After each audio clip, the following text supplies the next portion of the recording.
we supposed to be talking now, Tom? Eddie, we're already talking. Everyone who's listening can hear us now. Do you want to say something out loud for our listeners, Eddie? Oh my gosh. Welcome to my adventures, everyone. Eddie, would you give me a pose? I'm going to take your picture, and then we can talk to everyone as they see you. Is that okay? It's okay, Tom. Okay, say cheese. Peanuts! Now watch your picture develop instantly. See, Eddie, there it is. Welcome to my world. I'm Edgy Elephant. Eddie, I'm glad you are here, my friend, to say hello to all your fans. I'd merely like to add, welcome to the continuous and amazing adventures of Eddie the Edgy Elephant. Gee, I don't know what to say. What do we talk about? Let's tell everyone a bit about you. I'll begin, and you may add anything to whatever I say anytime you want. Is that okay, Eddie? Yes. Here we go. You may not have heard of Eddie before this present moment, but this young elephant has been following me around a lot recently, like some shadow in the sunshine. So, what's it like to be Eddie? I'm not soul. I guess I'm just me. That's all. Oh, Eddie, you're so much more than that. To everyone who's listening, what's it like to be you? You may think you know, but do you really know who or what you really are? People may have told you that you're a child or a girl or a boy, that you're good in sports or dancing and speaking or studying. Nevertheless, these are all names and descriptions about you that are given to you by others, usually our parents, coaches, and teachers. So who or what are all of you, really? In your spirit, you are an infinite being, limited only by the way you think of yourself, limited by your imagination, your acceptance of what is real and not real, what is possible and not possible. Have you ever heard from someone, you can't do that? No one's ever done that before. What do they know?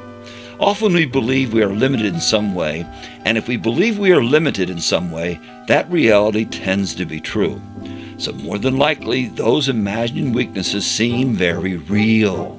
You see, Eddie, what we hold in our mind as true most often becomes true. Is that really true, Tom?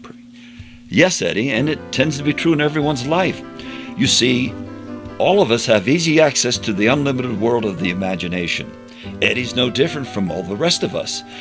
Can you imagine a purple house with a golden chimney, with blue smoke coming out of the chimney and floating above you in the air? Or how about yourself flying above the ground?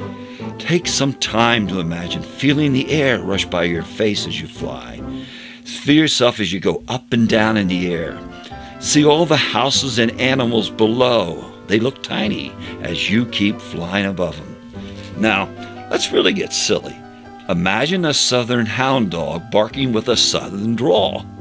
Take a moment and just imagine, what sort of sound would that be? Well, it's easy, isn't it? Let's take this imagination exercise a little closer to Eddie's and your world. This time, imagine doing things you may never have thought of doing about before this moment. Imagine inventing anti-gravity and eliminating planes.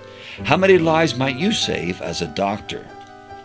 What extremely unusual homes would you design as an architect? It's up to your imagination, discipline, and persistence. This is why Eddie does something in the maze that he is normally afraid to do. I don't think I want to talk about this, Tom. No, Eddie, you don't have to, because it's only fair to the audience that they read it themselves, so everyone can be surprised by what you do. Your audience wants to read your book and find out. Let them have fun, too. I mean, after all, the book, The Big Maze, does cover the importance of having confidence and dignity. And you, Eddie, are in very good company. Martin Luther King Jr. himself expressed this best. Have a deep belief in your own dignity, your worth, and your own somebodyness. Do not allow anybody to make you feel that you are nobody. Always feel that you count. Always feel that you have worth. And always feel that your life has ultimate significance. And I say to you, my friends, doors are opening to you, doors of opportunities that were not open to your mothers or your fathers. And the great challenge facing you is to be ready to face these doors as they open. When you discover what you will be in your life, Set out to do it as if God Almighty called you at this very particular moment in history to do it. Do not just set out to do a good job. Set out to do such a good job that the living, the dead, or the unborn could not do it any better than you. If it falls to your lot to be a street sweeper, sweep streets like Michelangelo painted pictures. Sweep streets like Beethoven composed music. Sweep streets like Leontyne Price sings before the Metropolitan Opera. Sweep streets like Shakespeare wrote poetry. Sweep streets so well that all the hosts in heaven and earth will have to pause and say, "Here lived a great street sweeper who swept his job well." If you cannot be a pine at the top of the hill, be a shrub in the valley, but be the best little shrub on the side of the hill. Be a bush if you cannot be a tree. If you cannot be a highway, just be a trail. If you cannot be a sun, be a star. For it's not by size that you win or fail. You win or fail by being the best of whatever you are.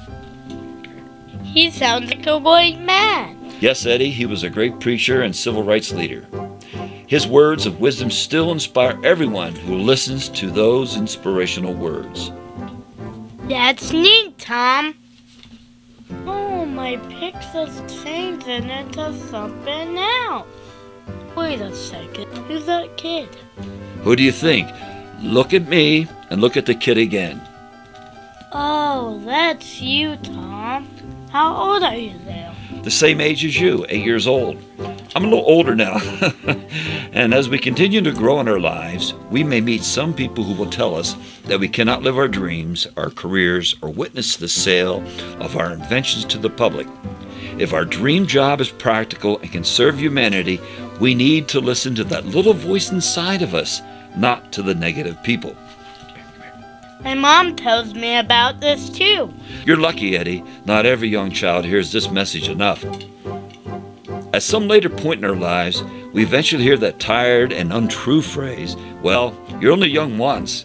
Well, my young friends, I can tell you from experience, our being young only once can last for the rest of our lives. A long time ago, a great poet, Samuel Ullman, once said, "You are as young as your faith, as old as your doubt, as young as your self-confidence, as old as your fear, as young as your hope, and as old as your despair." You mean I can be young even when I'm old? Something like that, Eddie. The Eddie stories and adventures are created to help young people remain young, courageous, self-confident, successful, and able to serve all of humanity. You, my young friends, are special. Your dreams and successes will become true because your application of your talents, abilities, persistence, spiritual values, and how you uniquely see the world. You truly are special to God, but not so special that you should think yourself as more special than anyone else. Does that make me special too? Yes, Eddie, you are very special to me and many other people as well. Still, the best way people can get to know how special you are, and they are, is to acquire a copy of The Big Maze and read it. Eddie, would you please tell everyone who may have questions or comments how they can reach me? Everybody can email Tom at edgyelephant.com. Or you can post them on my website guest page. Yeah, and should you write, please make your comments and questions brief and to the point. These types of emails will be the most likely ones that we will respond to on the guest page. All comments are subject to approval before posting. Hey, this was easier than I thought. You're a wise elephant, Eddie. Enjoy reading The Big Maze and have any day you want. See you!